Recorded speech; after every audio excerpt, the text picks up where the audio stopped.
अस्सलाम वालेकुम everyone, welcome back to Magic kitchen.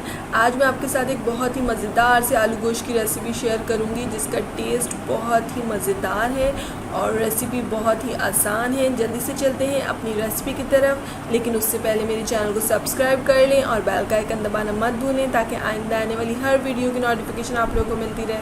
तो फिर स्टार्ट करते हैं अपनी रेसिपी। एक पैन में मैंने ऑयल गरम कर लिया, इसमें मैं डाल रही हूँ थोड़ा सा गरम मसाला।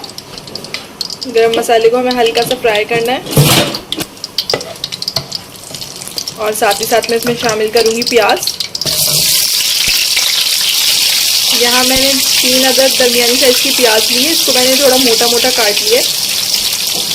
हमें इसको ज़्यादा ब्राउन नहीं करना, बस इतना ही फ्राई करना है कि इसका थोड़ा कच्चापन हमारा ख़त्म हो जाए।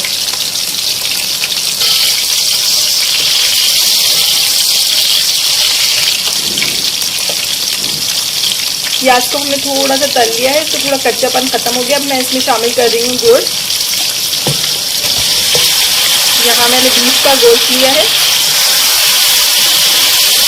आधा किलो के करीब मैंने बीफ का यहाँ गोश्त लिया है।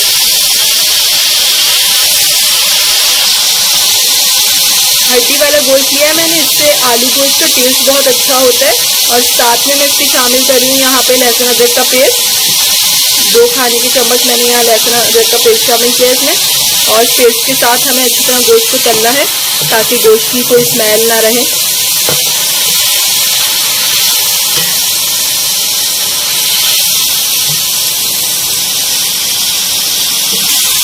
अच्छा, हमें इसको गोश्त को यहाँ इतना फ्राई करना है कि गोश्त का जो पानी है वो हमारा खुश्क हो जाए। अच्छा, यहाँ देखिए हमारे गोश्त का पानी खुश्क हो गया है। अब हम इसमें स्पाइसेस शामिल करेंगे। हल्दी 1 चम्मच, लाल मिर्च पाउडर 2 चम्मच,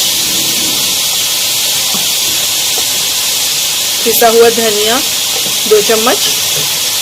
और इन सब चीज़ों को हमें बहुत अच्छी तरह से मिलाना है। साथ में मैं इसके शामिल करूँगी नमक। हस्ब जायका आप लोग इसमें नमक शामिल कर सकते हैं। और इन सब चीज़ों को बहुत अच्छी तरह से मिक्स करना है गोश्त के साथ।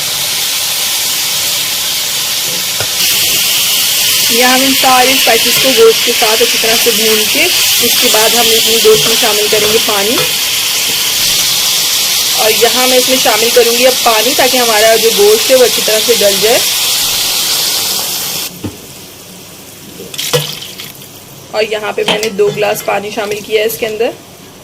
और इस पानी में ताकि हमारा गोश्त बहुत अच्छी तरह से गल जाए, इसको हम पकाएंगे ढककर। और बीच में हम चेक करते रहेंगे, अपने गोश्त को चेक करते रहेंगे कि वो गल जाए। तो तकरीबन इसको मैं यहाँ 45 मिनट्स तक पकाऊंगी कि हमारा गोश्त बहुत अच्छी तरह से गल जाए। हम अपना गोश्त चेक करेंगे वो गल गया हो तो जी। तो देखें यहाँ हमारे गोश्त का पानी बिल्कुल खुश्क हो चुका है और प्याज हमारी बिल्कुल गल गई है, इसमें मिल गई है हमारे गोश्त के साथ। और गोश्त भी हमारा गल चुका है। अब हम इसको थोड़ा सा भूनेंगे और फिर हम इसमें दही शामिल करेंगे।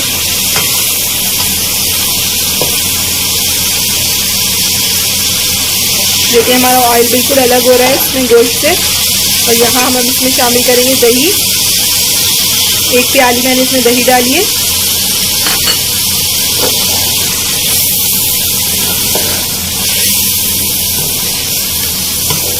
और दही के साथ मुझे इसको अच्छी तरह से भूनना है।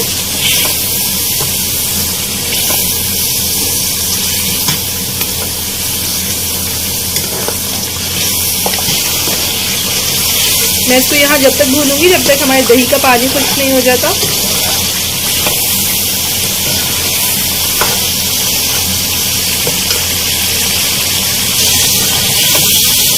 जब भी आप इसमें दही डालें, दही को हमेशा अपने फ्लेम को लो करके डालें, वरना दही के दाने बन जाते हैं इसमें और दही सही से इसमें मिक्स नहीं होती। जब दही इसमें आप मिक्स कर लें फिर भले आप इसको भूनते वक्त हाई फ्लेम कर सकते हैं।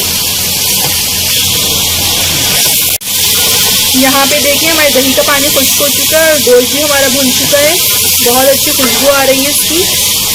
अब हम अपने भुने हुए गोश्त में आलू शामिल करेंगे। यहाँ मैंने आलू पहले ही काट रखे थे।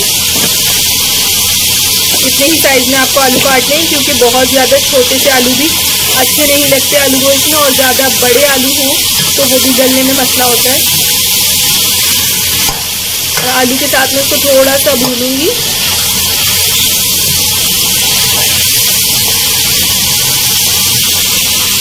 मैं अब इसमें पानी डालूंगी ताकि हमारा इससे शोरबा हो जाए और हमारे आलू भी इस शोरबे में गल जाएं। यहाँ पे तकरीबन मैं 2 कप पानी डालूंगी। आप लोग पानी को कम ज़्यादा कर सकते हैं अपने हिसाब से, जितना आपको थिक इसका शोरबा रखना हो। मैंने यहाँ पे 2 कप पानी डाला है। इसी पानी में हमारे आलू भी गल जाएंगे और शोरबा भी बन जाएगा। मैं इसको यहाँ ढकूंगी ताकि हमारा शोरबा और आलू अच्छे से पक जाए। 10 मिनट के लिए मैंने इसको यहाँ पकने के लिए रख दिया। उसके बाद हम चेक करेंगे कि हमारे आलू गल जाएं। जब तक ये हमारे आलू गल गए हों तो यहाँ देखें हमारा अच्छा सा शोरबा भी तैयार हो गया है और आलू भी गल चुके हैं। अब हम इसके ऊपर से हरा धनिया डालेंगे और हम दो साबुत हरी मिर्ची भी डालेंगे इसके ऊपर। और साथ ही साथ में इसमें शामिल करूंगी थोड़ा सा पिसा हुआ दालचीनी का पाउडर और थोड़ा सा गरम मसाला पाउडर। इससे इसकी खुशबू और टेस्ट बहुत मज़े का हो जाता है।